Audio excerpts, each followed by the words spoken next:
je pense que jusqu'à maintenant, c'est le pays le plus accueillant que j'ai visité pour cette série. Les gens sont incroyablement accueillants. Ils veulent que tu viennes chez eux. Voilà. Tout le temps. Pratiquement tous.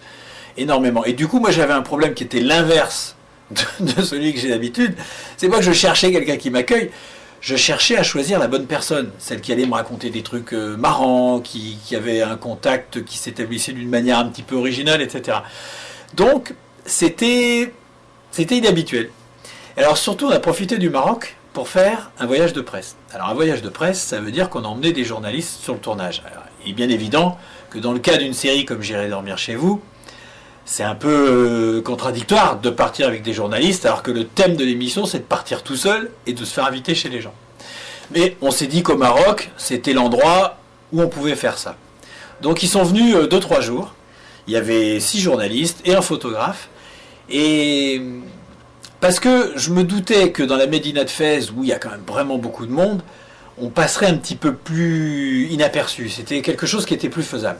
Et puis surtout, il y avait une très bonne idée. C'était qu'on a distribué à chaque journaliste un écouteur et qui lui permet d'écouter à distance ce que je disais aux gens.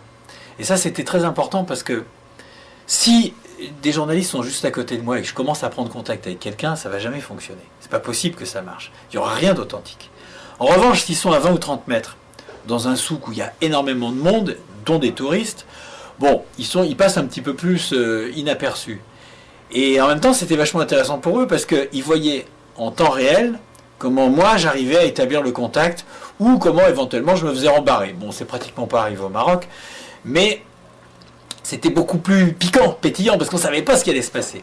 Et alors, ce qui est montré dans les bonus, mais qui n'est pas dit dans le film, c'est que Abdelkader, le vendeur de cocotte minute, en fait, il était tellement sympa. Puis il avait commencé à se douter qu'il y avait du monde, parce que 10 personnes qui restent à 30 mètres, ça finit quand même par se repérer.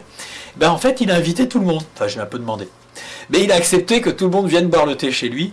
Et on a passé 2 heures vachement sympa, boire le thé, on avait amené plein de gâteaux. Enfin bon, très sympa. Et puis moi, parce qu'il fallait quand même que je fasse mon film, j'ai attendu que les journalistes repartent. Et puis je suis retourné chez lui, puisque j'avais une vraie rencontre. Et là, je suis allé réellement dormir chez lui, dîner chez lui. Et je garde effectivement un très très bon souvenir de tout ça. Et c'est ensuite seulement que je suis parti dans le sud. Alors cette petite entorse à la règle de J'irai dormir chez vous, qui est d'être toujours tout seul, il fallait bien aussi s'occuper de la promo. Donc voilà, maintenant vous le savez. Et le Maroc reste de toute façon un des épisodes les plus chaleureux et un des pays les plus sympas que j'ai parcouru.